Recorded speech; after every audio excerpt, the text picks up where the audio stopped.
Barbarella issue number 9. We are ramping up towards the end of this book. I do believe it ends with issue 10. I read that in the last one. I wish it was going on forever because Hoyt is fantastic at this. She really knows how to make this character pop. And this is probably one of the best interpretations in the past couple of decades to show what this character can represent and mean. And look, if this is the end of volume 2 for this character of Dynamite, you need a new writer to come in. I will happily step in and fill the shoes of whoever's going to do it. Like, it's such a good book. And this does the rule when it comes to your penultimate issue where it's like, we know what's happening. We're gearing up for the ending. And I like that feeling a lot. This is a great way to ramp up to what we're going to see coming. It is such a good paced book. It is so fascinating to see this story actually reach its conclusion. It's not without its hiccups, but that's okay. All of these books have their hiccups. The biggest issue, I guess, with this one is kind of the beginning. We are filling a couple of pages with how are we going to sneak George onto the island. Basically, we're going to get our entire team together and we're headed down to actually go to Crux and we're going to actually fight the Benevolence. We're going to fight the lady in her home turf. Doesn't matter if we try to sneak in there or not. We're just going to go down and actually solve the problem. That's what we're going to do. We have to get that done. But George is a big dinosaur man. He can't go down there, so he's going to stay and guard the ship. We dedicate a few pages to that. I feel like that was to, I guess, fill time and drop some exposition where it's like, hey, the planet is barren and empty. We can't have a big dinosaur down there.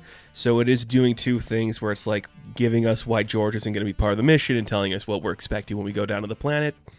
You see a dark gray planet silhouetted behind Barbarella, and she's like, how appropriate. Let's go fight the lady there and see what's going on for herself. And yeah, it's great.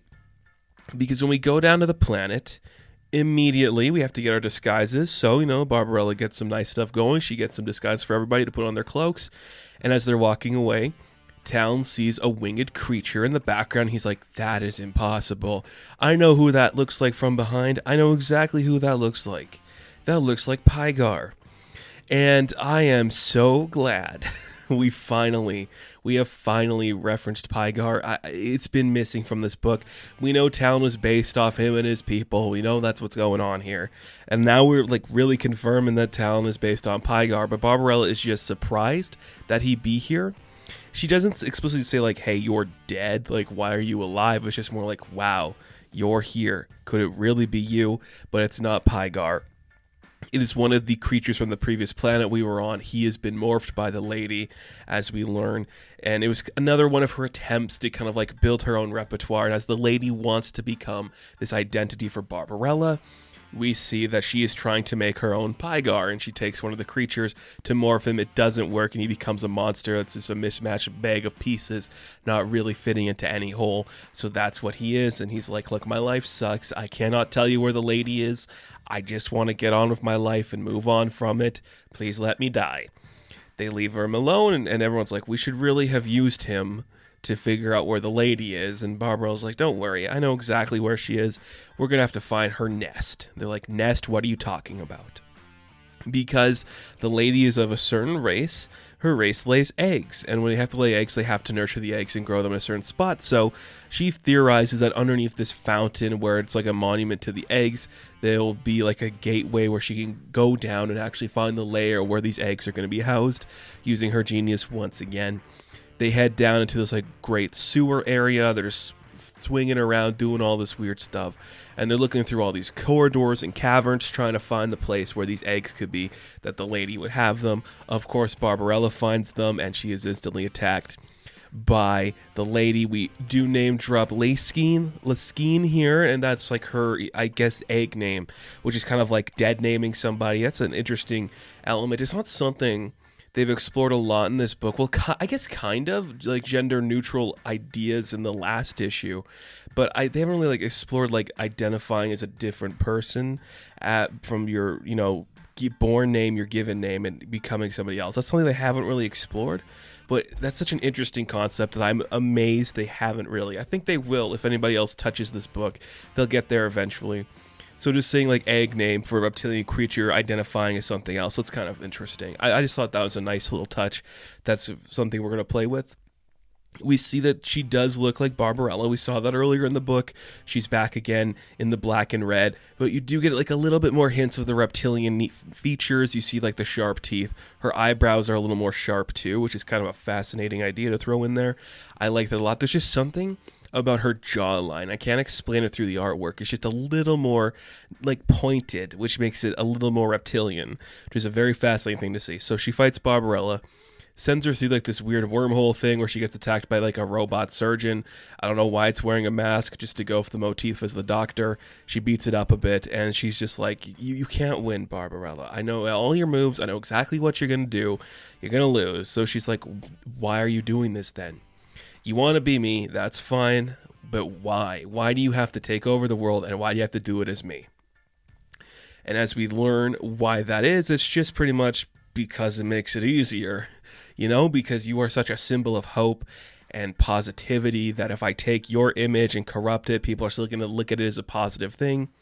It's very fascinating. I like that idea a lot. It's such a creative idea to take of this character. It's like we see this kind of like in the recent run on Captain America, where it's like polluting the image of what the character represents, taking the hope and the positivity and making it something else, but people are not going to see it as something else. They're just going to see it as the American dream.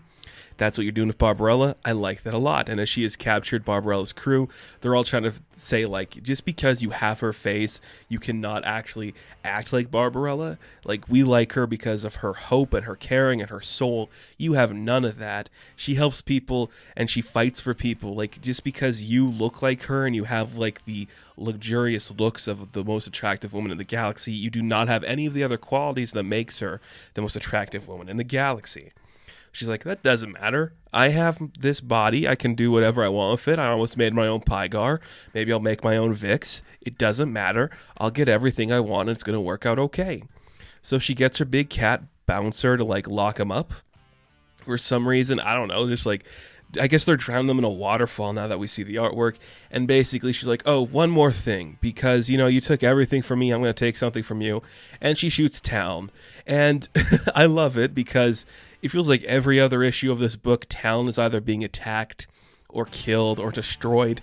He always comes back. Now, since this is like close to the end, I think this is going to be a dead Town, and maybe we'll see Pygar return, and we'll jump into another Barbarella book with that, but who knows? It's a really good place to end the book. You know, it's a positive story for this character. She's dealing with her trauma. She's dealing with the world. She's finally facing off against her villain. It's very fun. It's working very well, and I like everything about it. Once again, the writing is so sharp and in character that it makes me so happy. The artwork is so beautiful. I know it's rude to say this, but Madabek, Musabekov, like, their artwork is almost too good for a Barbarella book. Like, the fact that there's some of the best artwork on shelves and it's in this character is so shocking to me. It's unbelievably cool.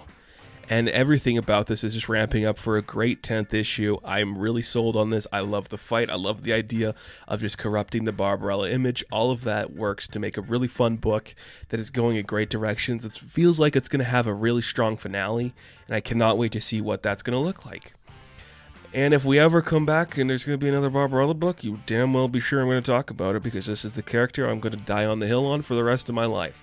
She's the best. This book is the best. Everything about it is fantastic. So Barbarella, issue number 9, I am going to give a 9 out of 10. Now, thank you guys for watching this review. Be sure to like and subscribe to the channel. As always, you can check me out on Instagram, TikTok, and Twitter. As always, I will catch you in the next one. Have fun. Stay safe. Good luck.